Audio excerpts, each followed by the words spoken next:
ऐसे ही का तमाम ये संबोधिमाल है, कैसा ही रंगो रूप है पैसा ही माल है।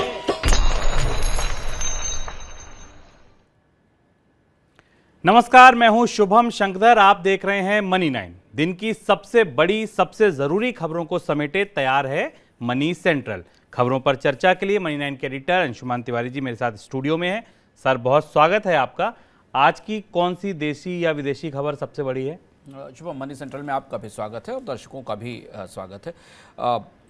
खबरें चारों तरफ भरपूर हैं, पर सबसे बड़ी खबर और सबसे महत्वपूर्ण खबर जिनेवा से WTO को लेकर है। WTO में समझौतों का, संधियों का, सहमतियों का लगभग एक दशक से ज़्यादा पुराना सूखा खत्म हुआ है। और कैसे ये डील या कैसे ये समझौता हमारे सामने WTO से निकल कर आ रहा है, भारत ने उसमें क्या पाया, क्या गंवाया, ये संधि कैसे हुई, हम आपको बताने की कोशिश करेंगे कि अंदर क्या हुआ WTO की बैठकों में और वहाँ से निकल कर क्या आया। और इसके अलावा अगला दिन था अमेरिका की ब्याज दरों में बढ़ोतरी के और उसके बाद दुनिया भर के बाजारों में काफ़ी हलचल दिखाई दी है, जिस पर हम चर्चा करेंगे। पर सिर्फ इतना ही नहीं, और भी खबरें हैं जिनके लिए चलते हैं शुभम के पास। बिल्कुल, और जो खबरें हैं, जो मुद्दे हैं आज के शो के लिए, डिस्कशन के लिए, उसके लिए देखिए ऑन द शो। तो शुरुआत आज होगी, दुनिया भर में महंगा होने लगा कर्ज। फेड के बाद यूरोप में भी महंगा हुआ कर्ज, इस पर होगी चर्चा। शेयर बाजार में क्यों मची है खलबली, क्या निकला WTO की बैठक से, इस पर करेंगे विस्तार से चर्चा। क्या रफ्तार पकड़ने लगा मॉनसून, क्यों सुस्त पड़ी सड़क निर्माण की रफ्तार, और क्या सरकार को 5G स्पेक्ट्रम की नीलामी से तगड़ी कमाई होगी, इस पर भी अंशुमान जी के साथ आज चर्चा होगी। शुरुआत करते हैं अमेरिका से, अमेरिकी सेंट्रल बैंक से। अमेरिकी सेंट्रल बैंक की तरफ से ब्याज दरों में की गई 75 बेसिस पॉइंट की बढ़ोतरी ने दुनिया भर के केंद्रीय बैंकों के ऊपर ब्याज दरें बढ़ाने का दबाव बना दिया।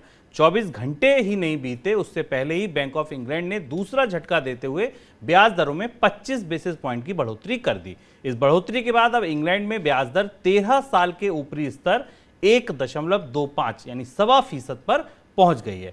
बैंक ऑफ इंग्लैंड के बाद अब दुनिया के दूसरे बैंकों पर भी ब्याज दरें बढ़ाने का दबाव है। जल्दबाजी में ये ब्याज दरें बढ़ सकती हैं। इधर भारत में रिजर्व बैंक के ऊपर भी ब्याज दरें बढ़ाने का दबाव होगा। रिजर्व बैंक 2 बार ब्याज दरों में बढ़ोतरी कर चुका है, 40 बेसिस पॉइंट और 50 बेसिस पॉइंट की। 90 बेसिस पॉइंट की बढ़ोतरी एक महीने के ही अंतराल में रिजर्व बैंक की ओर से की जा चुकी है। सर, आगे अब रिजर्व बैंक क्या रास्ता अख्तियार करेगा, कितनी तेज, कितनी तीखी बढ़ोतरी होगी, या अभी इंतजार करेगा reserve bank? Shubham, Fed reserve की बैठक से और फेड रिजर्व की बैठक के साथ उसकी जो कमेंट्री है या अर्थव्यवस्था के बारे में जो अनुमान है, उनसे 2 बड़े स्पष्ट से रुख ट्रेंड दिखाई देते हैं भारत के संदर्भ में और भारत के रिजर्व बैंक के संदर्भ में। नंबर 1, फेडरल रिजर्व ने अमेरिका में इन्फ्लेशन के अनुमान को नहीं घटाया है। उसका मानना है कि छोटी अवधि में इन्फ्लेशन महंगाई बनी रहेगी, यानी महंगाई को प्रभावित करने वाले जो ग्लोबल कारक भारत को प्रभावित कर रहे हैं वही अमेरिका को भी कर रहे हैं, और भारतीय अर्थव्यवस्था पर महंगाई का असर अमेरिका से कहीं ज़्यादा है। तो ये चीज़ रिजर्व बैंक के इस आकलन को आधार देती है कि उसने ब्याज दरों में बढ़ोतरी का फैसला सही लिया और सही समय पर लेने की कोशिश की गई। तो रिजर्व बैंक या भारत में बहुत सारे लोग जो ये मान रहे थे कि नहीं, ब्याज दरों में बढ़ोतरी सही समय पर नहीं थी या उसकी ज़रूरत नहीं थी, उसे इस फेड रिजर्व के फैसले ने स्थापित किया और बाद में उसे बैंक ऑफ इंग्लैंड और स्विट्जरलैंड और यूरोप के बैंकों ने भी सपोर्ट किया। तो रिजर्व बैंक की जो कमेंट्री हमारे सामने मौद्रिक पॉलिसी की समीक्षा में आई थी, जिसके हिसाब से पूरी दुनिया में अर्थव्यवस्थाएं एक दूसरी दिशा में जा रही हैं, वो बात स्थापित हो जाती है। दूसरी महत्वपूर्ण चीज़ ये कि रिजर्व बैंक ने फेडरल रिजर्व ने 75 बेसिस पॉइंट की बढ़ोतरी न केवल की है, बल्कि आगे कुछ और चरणों में बढ़ोतरी के संकेत भी दिए हैं। उसका मानना है कि महंगाई को इतनी आसानी से कम करना संभव नहीं होगा। इसका सीधा मतलब ये होगा कि फेडरल रिजर्व जितनी ब्याज दरें बढ़ाता रहेगा, डॉलर में मजबूती उतनी ही ज़्यादा आती रहेगी। अब रिजर्व बैंक के पाले में गेंद नहीं, रिजर्व बैंक के पाले में बहुत बड़ा पत्थर आकर गिरा है, और वो पत्थर ये है कि रिजर्व बैंक को डॉलर की मजबूती से रुपए की कमजोरी को रोकने के लिए भारत में भी ब्याज दरों को उसी गति से बढ़ाने की कोशिश करनी पड़ेगी, जरूरत आएगी। और इसलिए हम लगातार देख रहे हैं कि रिजर्व बैंक की ब्याज दर में बढ़ोतरी के बाद रुपया थोड़ा संभलता है, फिर 2-3 बिलियन डॉलर का हस्तक्षेप रिजर्व बैंक की तरफ से बाजार में किया जाता है रुपए को संभालने के लिए। लेकिन रिजर्व बैंक काफ़ी कोशिश कर चुका है पिछले 1 हफ्ते में, 2 हफ्ते में रुपए की ढलान को रोकने के लिए।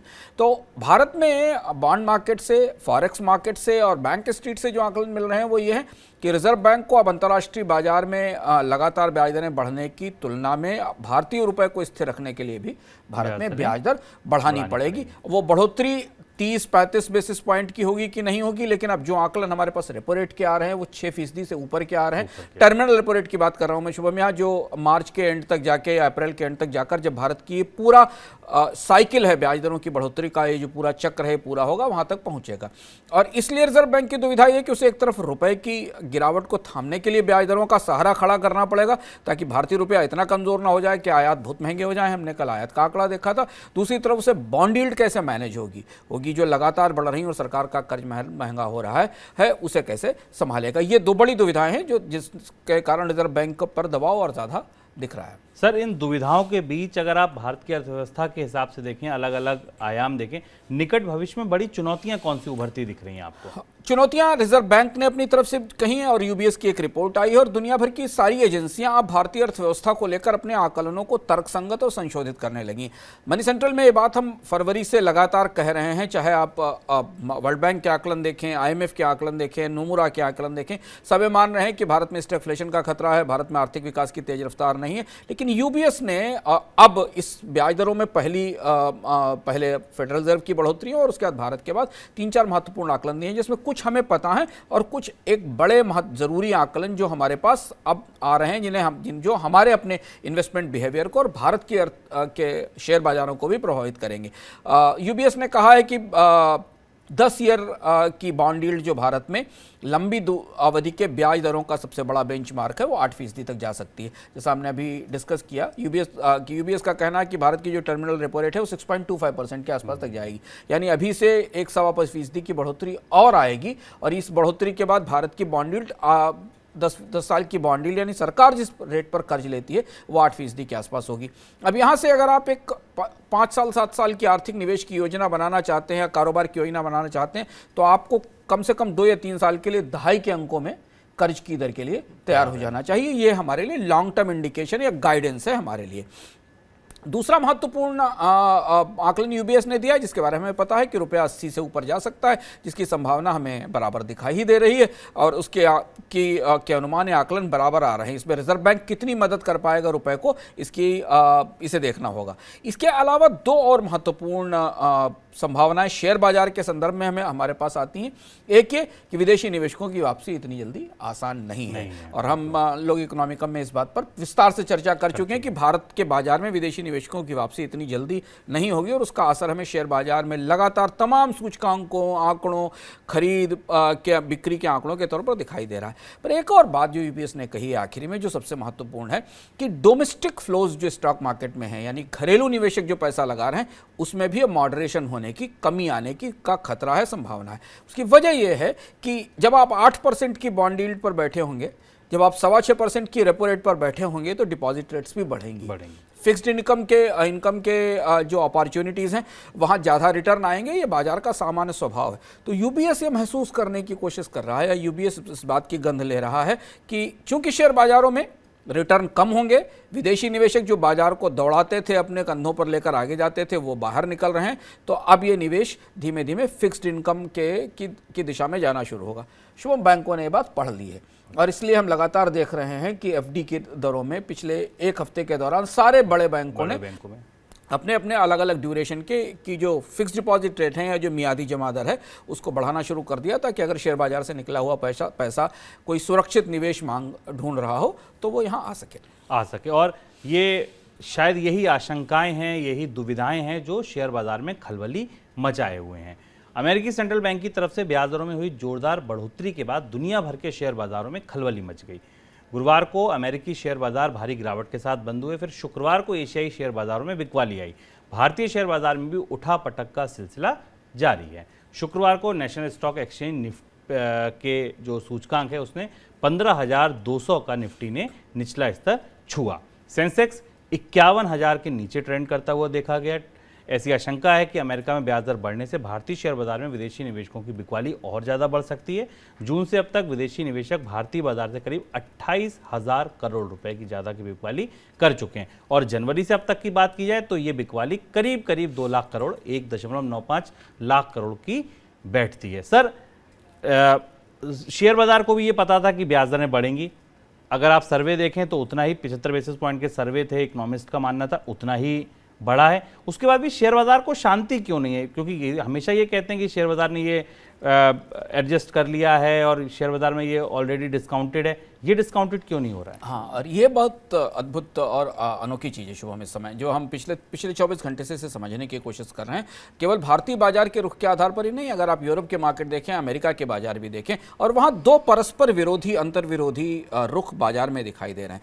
बाजारों को ये पता था कि 75 बेसिस पॉइंट के आसपास की बढ़ोतरी होगी, बाजारों को ये भी पता था कि अमेरिका में महंगाई 40 साल के सर्वोच्च स्तर पर है। तो इस तरह से बाजार को ये, अगर बाजार कोई बीमार व्यक्ति होता तो उसे इलाज मिल जाने की खुशी और राहत होनी चाहिए थी कि फेडरल रिजर्व डॉक्टर है, उसने दवा दे दी, अब इसका असर थोड़े समय में दिखाई देने लगेगा, पर ऐसा नहीं हुआ। आज बाजार की एंजाइटी और ज़्यादा बढ़ती हुई दिखाई दी। इसकी दो बड़ी दिलचस्प वजह नजर आ रही।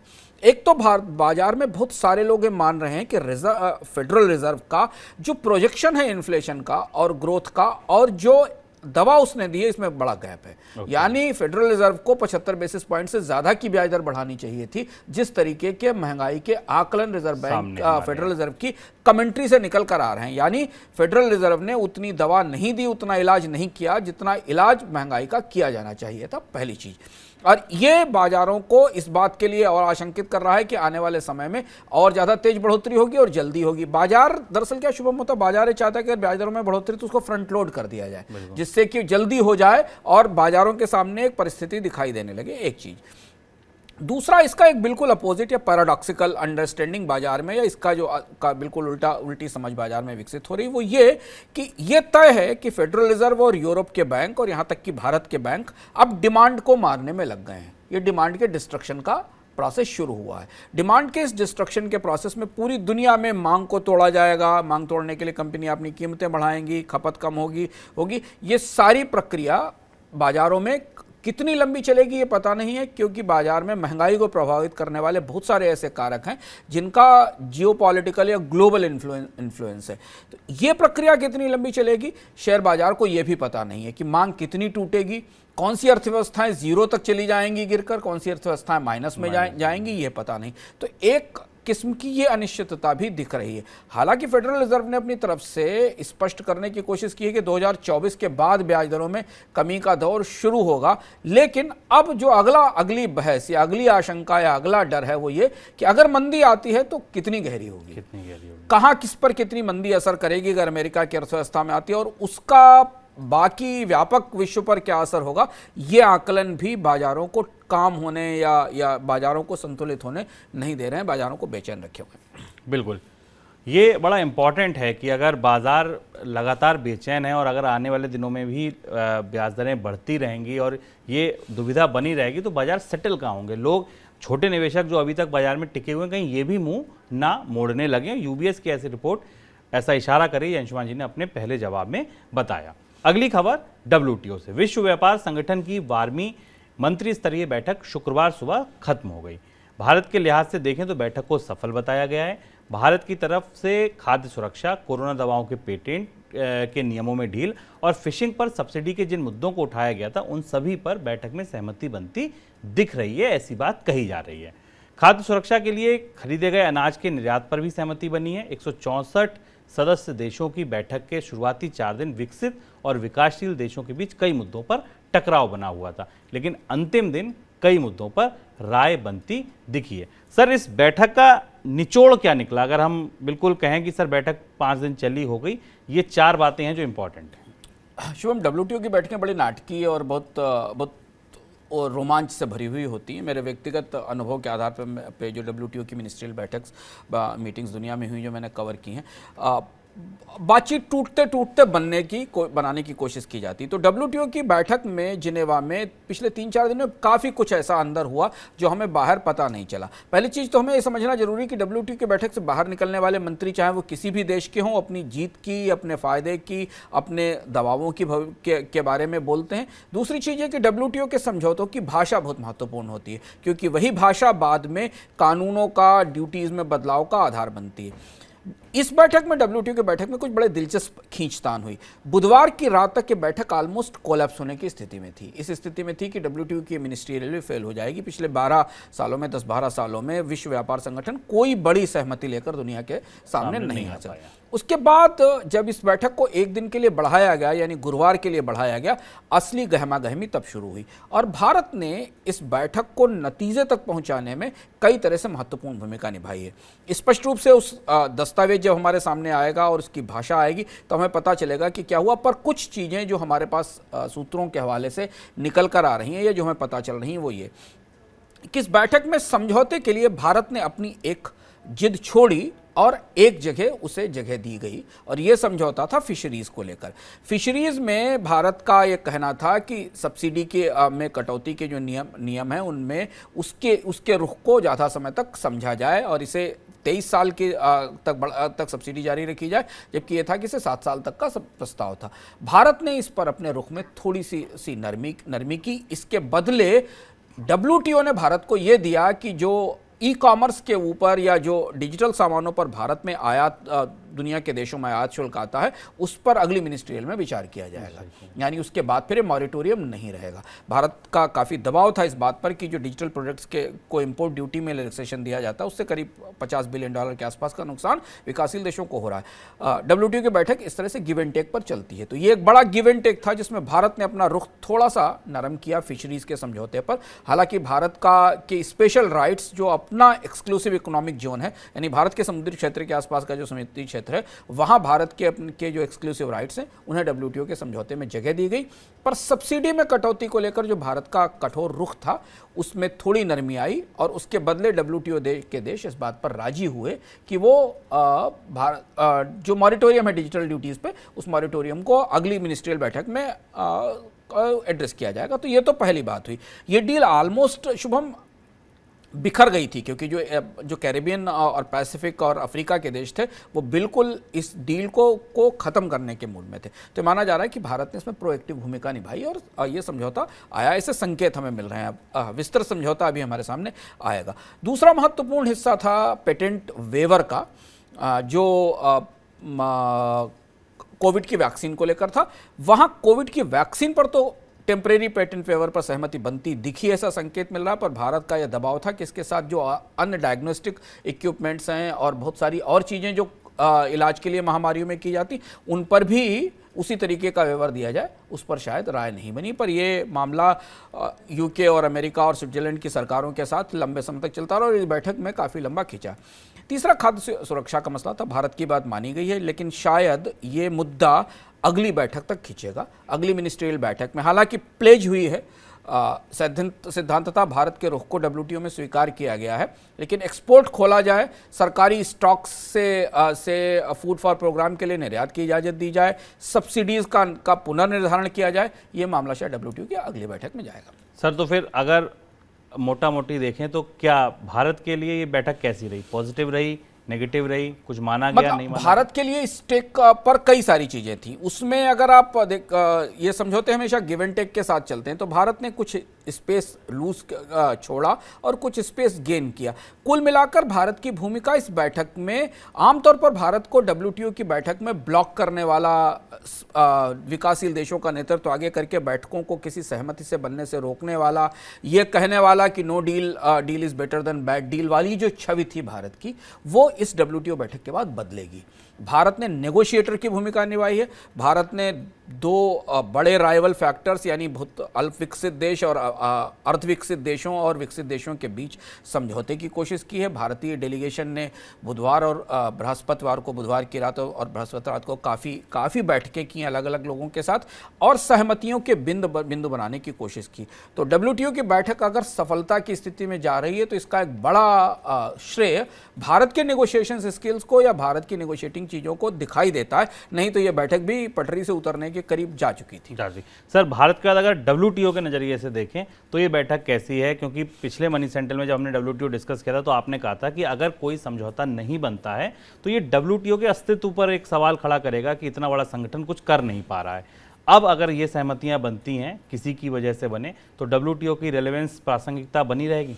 WTO की साख के लिए, WTO के भविष्य के लिए सहमति बहुत जरूरी थी। जैसे मैंने शुरुआत में कहा कि WTO 10 से 12 साल से अंतर्राष्ट्रीय स्तर पर किसी बड़ी सहमति पर, बहुपक्षीय सहमति को सामने लाने में असफल रहा था, बिल्कुल। और ये बैठक इसलिए बहुत महत्वपूर्ण थी कि छोटी ही सही, फिशरीज उतना बड़ा सेक्टर है, फिशरीज में एनवायरनमेंट के बहुत इश्यूज हैं, लेकिन कई सारे जो विवादित मुद्दे जिन पर आमतौर पर बैठकें टकराव के बाद खत्म हो जाती थी, हमने WTO की मिनिस्ट्रियल बैठकों को पूरी तरह अस्त व्यस्त होकर ध्वस्त होते देखा है। उनकी तुलना में WTO ने कम से कम कुछ चीजों पर सहमति तो बनाई, और इससे जो मल्टीलेटरल ट्रेडिंग व्यवस्था है, बहुपक्षीय व्यापार व्यवस्था है, उसमें लोगों का विश्वास लौटेगा। और खासतौर पर हमने इस बैठक में विकसित देशों और विकासशील देशों को काफी समझदारी के साथ व्यवहार करते देखा है। वो जो डिफाइंट रुख होता है, जो हर चीज को रोकने का वाला रुख होता है दोनों देशों का, उनके बीच में हमें कहीं ना कहीं वो जो टकराव था उसे कम होते और कुछ सहमतियां बनते दिखाई दी। और यही WTO के मंच की सफलता, जिसे WTO शायद आगे अगली मिनिस्ट्रियल में ले जाएगा। और तब हम कुछ और बड़े मुद्दों पर, जो बड़े और काफी जटिल मुद्दे हैं, उन पर सहमति बनने की उम्मीद कर सकते हैं अब WTO के मंच पर। कर सकते हैं, बिल्कुल। तो ये एक बड़ी बैठक से क्या निकला, ये आपने बहुत आसान भाषा में भारत के नज़रिए से, WTO के नज़रिए से, और इस बैठक का निचोड़ क्या था इस नज़रिए से समझा। अब आप देखिए देवेंद्र शर्मा की एक स्पेशल रिपोर्ट जो बता रही है कि कैसे बीमा नियामक इरडा हरकत में आया है और कई बड़े फैसले ले रहा है। देश का बीमा नियामक इरडा इन दिनों खूब हरकत में है। बीमा का दायरा बढ़ाने के लिए ताबड़तोड़ फैसले ले रहा है। चिंता भी वाजिब है। नियामक की ही रिपोर्ट बताती है कि साल 2020-21 में देश में बीमा की पहुंच महज 4.2% थी। इसमें 3.2% जीवन बीमा और 1% गैर जीवन बीमा शामिल है। देश में बीमा की पहुंच बढ़ाने के लिए नियामक ने कंपनियों को बिना पूर्व मंजूरी के नए जीवन बीमा उत्पाद और राइडर लॉन्च करने की मंजूरी दी है।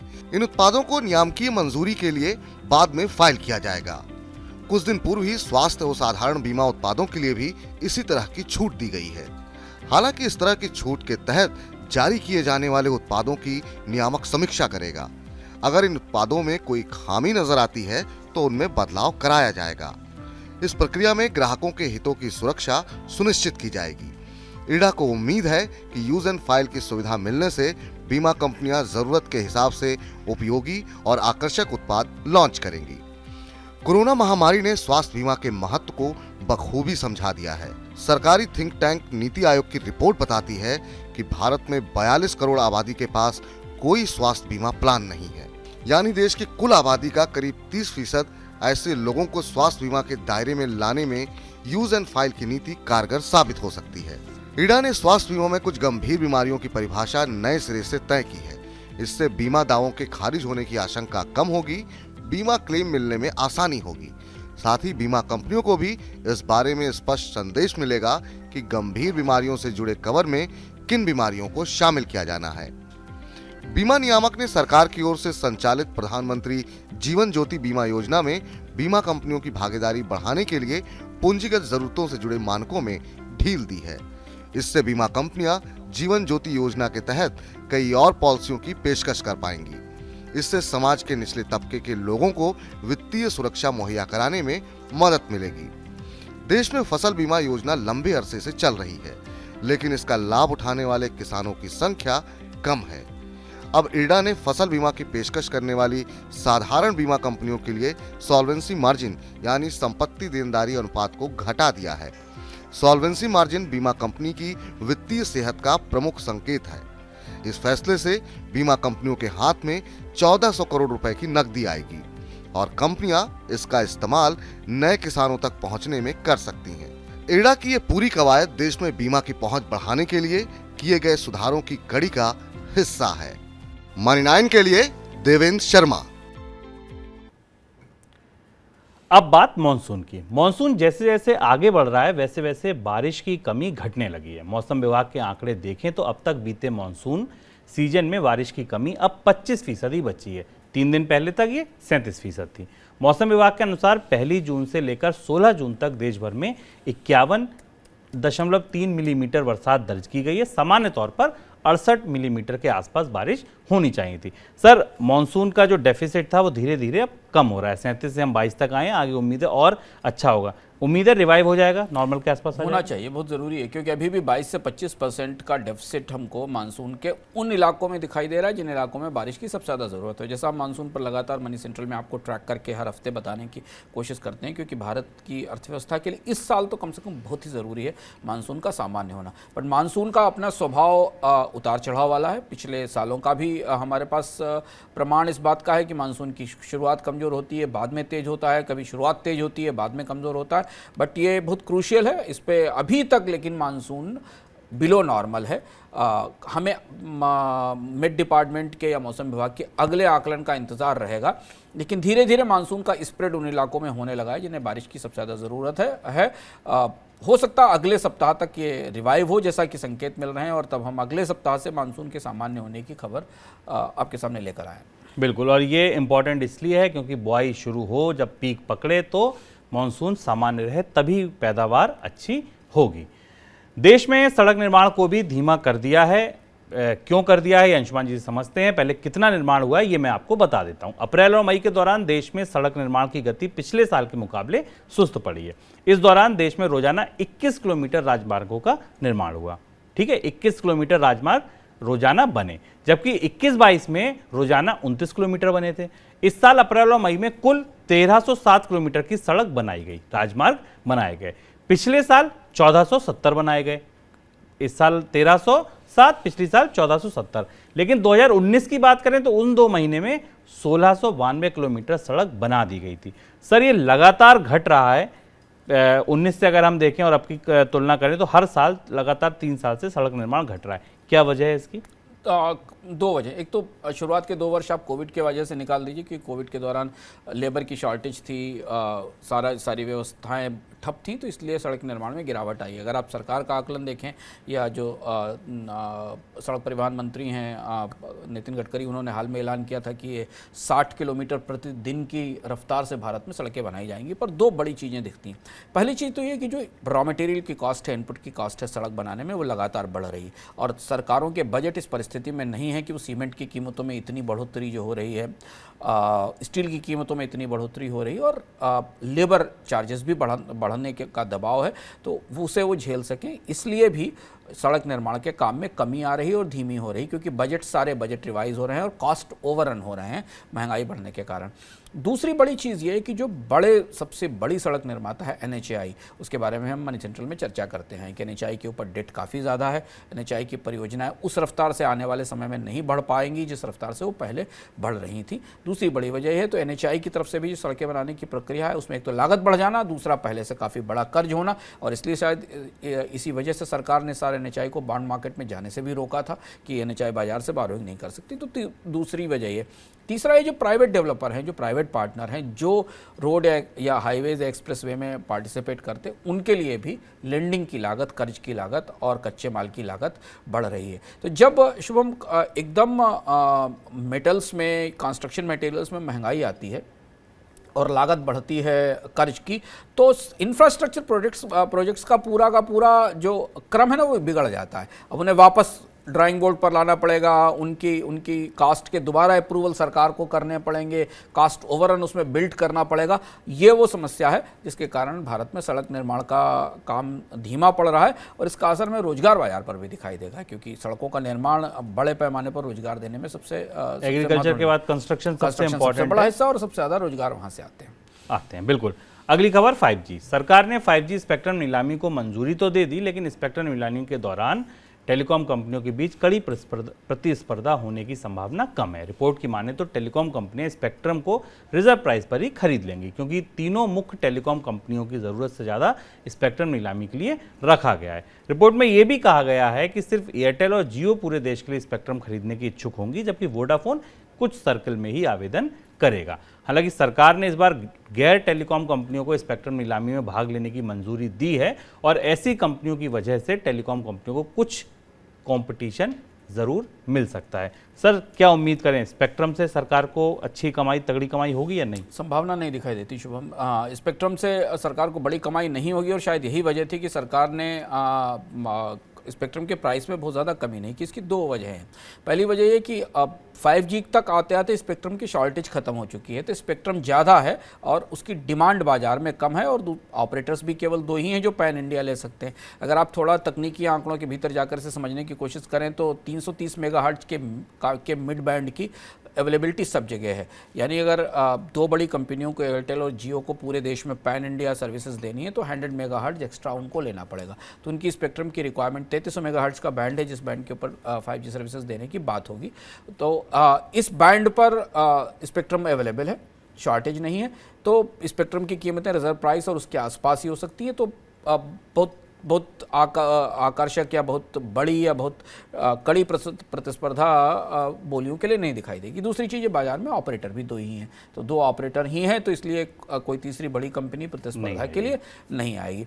एक पहलू इसमें महत्वपूर्ण ये है कि जो इंटरप्राइज सोल्यूशन देने के लिए जो नॉन टेलीकॉम कंपनीज़ हैं, जैसे कि IT कंपनीज़ हैं, उन्हें स्पेक्ट्रम 5G स्पेक्ट्रम अलॉट करने की नीति बनाई गई है और वो इंटरप्राइज सोल्यूशंस दे सकती हैं। वो कितनी तेज़ी से आगे आएंगी, कितनी प्रतिस्पर्धा बढ़ा पाएंगी ये पता नहीं, क्योंकि वो ओवर द काउंटर भी इसे बाद में ले सकती हैं जाकर सरकार से और डिपार्टमेंट ऑफ टेलीकॉम से। दूसरी चीज़ है कि उन्हें छोटे छोटे क्षेत्रों में अपनी सेवाएं देनी होंगी, पैन इंडिया सेवाएं उनको नहीं देनी होंगी। तो इसलिए अभी उनकी तरफ से स्पेक्ट्रम की डिमांड कितनी होगी इसका कोई आकलन बाजार में उपलब्ध नहीं है, जिसलिए 5G की पर सरकार को बहुत ज़्यादा रेवेन्यू और कमाई की उम्मीद नहीं है। कंपनियां भी बहुत ज़्यादा पैसा 5G को लेकर आगे खर्च करने के मूड में शायद नहीं होंगी, क्योंकि उनके लिए कंपटीशन बढ़ रहा है और जबकि 5G की कॉस्ट महंगी होने वाली है। बिल्कुल। तो ये था हमारा आज का मनी सेंट्रल, तमाम मुद्दे जिन पर आज डिस्कशन हुआ। अगली मुलाकात आपसे सोमवार को शाम 7 बजे मनी सेंट्रल में, और उससे पहले रविवार को इकोनॉमिकम में। अंशुमान जी से जान लेते हैं, सर इकोनॉमिकम में अर्थात में इस बार खास क्या होगा, क्या लिखा है आपने? इकोनॉमिकम में इस बार हमारी रोजगार हमारे सबके की चर्चाओं पर कई तरह से सरकार की तरफ से नौकरियों की स्कीम को लेकर, सेना में अस्थायी भर्तियों की स्कीम को लेकर, और एक और जगह स्टार्टअप में नौकरियों के निकाले जाने को लेकर या कर्मचारियों की छंटनी को लेकर है। अच्छे रोजगार, फॉर्मल जॉब्स, अच्छी क्वालिटी के जॉब्स हमारी चर्चाओं में या हमारे बहस के चर्चा में मुख्य बिंदु हैं इस समय और हमारे टॉप प्रायोरिटी पर हैं।